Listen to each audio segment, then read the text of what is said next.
এই তেলের ভিতরেই পেঁয়াজ ভাজি করব।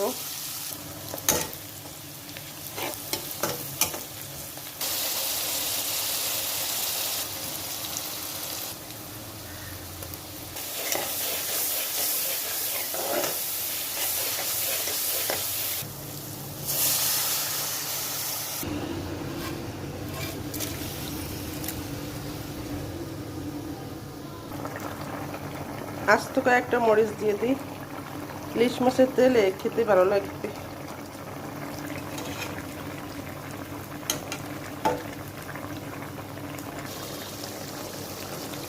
আলহামদুলিল্লাহ, সবার জন্য রইল শুভকামনা।